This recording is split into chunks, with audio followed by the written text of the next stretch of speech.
Welcome back to another blog Ali Dubai वाला। क्या हाल है सारों का, कैसे हैं सारे? उम्मीद है सारे खैरियत से होंगे।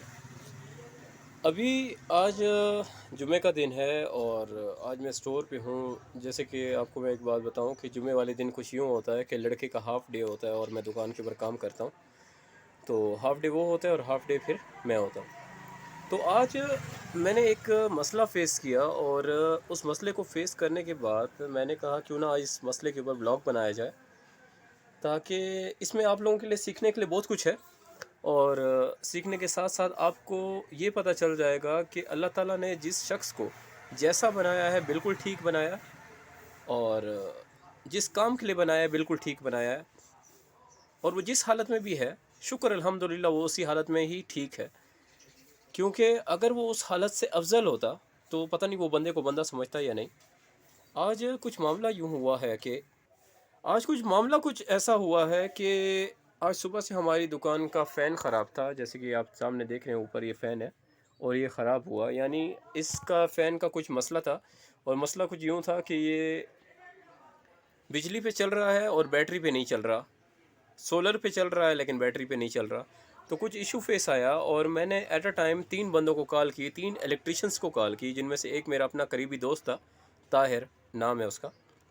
तो उसको मैंने फ़ोन किया तो उसने मुझे कहा कि अली मैं काफ़ी दूर हूँ और काम में हूँ, मैं नहीं आऊँगा। तो मैंने उसे कहा यार ऐसा है, जुम्मा नमाज़ जब पढ़ने आना तब मेरे पास चक्कर लगाना। उसने कहा ठीक है बिल्कुल, मैं जुम्मा नमाज़ के टाइम आ जाऊँगा। तो वो नहीं आया। उसके बाद एक और मेरा हमसाया था, मैंने उससे कॉल कर दी, मैंने कहा यार आप प्लीज़ आ जाना। उसने कहा अली भाई मैं 10 मिनट में आ रहा हूँ। 10 मिनट का उसने कहा और माशाल्लाह अभी 3 घंटे गुजर चुके हैं। अल्लाह ताला ऐसे लोगों के रिस्क में बरकत डाले। 10 मिनट का कहा कि 10 मिनट में आ रहा हूँ और 40 काले में उसे कर चुका हूँ और 3 घंटे गुजर चुके हैं। वो 10 मिनट वाला बंदा अभी तक नहीं आया। उसके बाद एक और शख्स था जिसको मैंने कॉल की, मैंने कहा आप कहाँ हैं? तो उसने कहा कि मैं अभी नमाज़ पे जा रहा हूँ और फिर आऊँगा। माशाल्लाह उसने भी नमाज़ पढ़ ली, वो भी अभी तक नहीं आया। तो इस बात से मेरे बाद दिमाग में एक बात आई और वो बात मैं आज आप लोगों के साथ शेयर करने जा रहा हूँ। मोहल्ले में, इलाके में तकरीबन लोग हमें जानते हैं। तो हमारा बॉर्न, हमारी जो पैदाइश है वो दुबई की है। तो आप यकीन करें दुबई में, और मैं अक्सर लोग मुझे कहते हैं कि आप दुबई की काफ़ी ज़्यादा एग्जांपल्स देते हैं। दुबई की एग्जांपल्स इसीलिए देता हूँ क्योंकि मैं दुबई में पैदा हुआ, तो ज़ाहिर बात है दुबई की एग्जांपल्स दूंगा। बात मुख्तसर करूँ कि दुबई में झूठ बोलना मना है। दुबई में आप बग़ैर हुकूमत की इजाज़त के पटाखा नहीं बजा सकते। दुबई में आप किसी को गाली नहीं दे सकते। दुबई में आप किसी पब्लिक प्लेस पे थूक नहीं सकते, नहीं तो उसके ऊपर भी 1000 दरम जुर्माना है।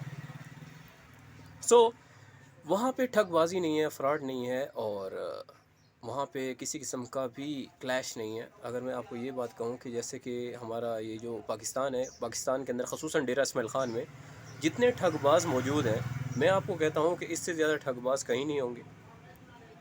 एक शख्स जो कहता है कि मैं 10 मिनट में आ रहा हूँ, उसे 3 घंटे गुजर चुके हैं। एक शख्स वो है जो कहता है मैं नमाज़ के बाद आ रहा हूँ, तो वो भी नहीं आया। तीसरे ने जो कहा कि मैं भी नमाज़ पढ़ के आ जाऊँगा, वो भी नहीं आया। और मसला क्या था? सिर्फ़ एक सिंपल सा पंखा ये जो बंद हो गया है, इसको सेट करना था और उनसे ये पंखा सेट होना नहीं पा रहा। कहने का मतलब ये है कि तकरीबन हड हराम है, हराम खोर है। मेरे पास एक और लफ्ज़ गंदी गाली भी है, वो नहीं देना चाहूँगा क्योंकि पेशे से मैं टीचर हूँ, और अगर मेरे स्टूडेंट्स ये व्लॉग देख रहे हैं तो वो कहेंगे देखो हमारे टीचर गाली निकालता है। तो मैं गाली नहीं निकालना चाहता, लेकिन मेरे मुंह में गाली उनके लिए ज़रूर है। बात यह है कि यही लोग बाद में बैठे होते हैं, कहते हैं हमारा रिस्क तंग है, हमारे पास काम नहीं है, और अभी ये काम पे आ नहीं रहे। यकीन करें, अगर आप दुबई में किसी को कहें कि मुझे 8 आने का काम करना है, 4 आने का काम करना है, तो वो आपको वो 4 आने का काम भी 10 रुपये जितना करके आपसे 4 आने लेंगे। 8 आने का काम भी करके आपसे 8 आने लेंगे और 20 रुपये जितना काम करेंगे। लेकिन यहाँ पे बेहद फ्रॉड है, किसी की कोई ज़बान नहीं है। फिर कहते हैं बेरोज़गारी है, हम पे अज़ाब है, हम पे मसले हैं, हम पे मसाइल हैं। यकीन माने, मैं आपको एक बात बता दूं कि जो शख्स भी अल्लाह ताला ने, इस बात से मुझे ये बात याद आई कि अल्लाह ताला ने जिस शख्स को जैसा बनाया है ना, चाहे वो ज़लील है चाहे वो कामयाब है, अल्लाह ताला ने उसे बनाया है ना, वो अल्लाह ताला ने बिल्कुल दुरुस्त बनाया है। वो शख्स जिस फील्ड में भी जैसा भी है ना, मैं आपको कहता हूँ कि अक्सर हम लोग कहते हैं माजूर शख्स को देख के कि यार ये माजूर है, अल्लाह ताला ने इसे ऐसे क्यों बनाया है। मैं कहता हूँ अल्लाह ताला ने बिल्कुल ठीक बनाया उसे। کسی کا ہاتھ کٹا ہوا ہوتا ہے تو ہم کہتے ہیں اس کا ہاتھ کیوں کٹا ہوا ہے، تو میں کہتا ہوں اس کا اگر ہاتھ کٹا ہوا ہے اور اللہ کی طرف سے کٹا ہوا ہے تو بے شک بالکل ٹھیک ہے۔ اگر وہ بول نہیں سکتا اور یہ بھی اللہ کی ہی حکمت ہے تو بے شک وہ اسی حالت میں اچھا ہے، کیا پتہ وہ وقت کا فرعون بنے۔ دیکھیں حضرت موسیٰ علیہ السلام کے دور تھا، اور اس وقت ایسا ہوا کہ حضرت موسیٰ نے جب لوگوں کے حالات دیکھے کہ کچھ امیر ہیں، کچھ غریب ہیں، کچھ نارمل مڈل کلاس ہیں، تو حضرت موسیٰ اللہ تعالیٰ کے بڑے پیارے تھے، بڑے لاڈلے تھے، تو انہوں نے حضرت اللہ تعالیٰ سے عرض کیا کہ یا اللہ تمام کو امیر کر دے۔ تو اللہ تعالیٰ نے کہا اے موسیٰ مجھے پتہ ہے میری حکمت کا، میں تمام کو امیر نہیں کر سکتا۔ تو انہوں نے کہا نہیں میرے اللہ، بس میں چاہتا ہوں کہ ساروں کو امیر کر دے۔ تو اللہ تعالیٰ نے تمام جتنے بھی ان کے ٹاؤن، ان کے قصبے کے لوگ تھے، ان تمام کو امیر کر دیا۔ اور پھر وقت ایسا آیا کہ ان کے ٹاؤن، ان کے قصبے میں ایک مسجد بننے لگی، اور جب مسجد بننے کا ٹائم آیا تو حضرت موسیٰ ایک ایک کے پاس گئے کہ آؤ مسجد بن رہی ہے تو مسجد ہمارے ساتھ بنواؤ۔ تو وہ جو مزدور تھا، جو پہلے مزدوری کرتا تھا، وہ کہتا ہے اے موسیٰ مجھ سے پیسے لے لو لیکن مجھ سے کام نہ کرواؤ۔ دوسرے شخص کے پاس گئے، مستری کے پاس، اسے کہا کہ آؤ مسجد بناؤ، تو اس نے کہا موسیٰ مجھ سے پیسے لے لو اور مجھ سے مسجد نہ بنواؤ۔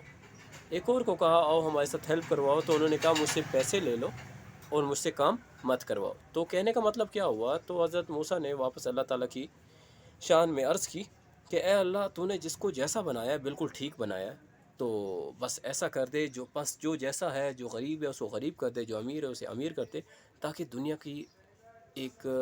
کا جو ایک سلسلہ ہے وہ طریقے کے ساتھ چلتا رہے۔ تو آج کا بلاگ بنانے کا مقصد یہ تھا کہ آپ یقین کریں میں اکثر یہ سوچتا تھا کہ غریب کیوں ہے، امیر اتنا امیر کیوں ہے۔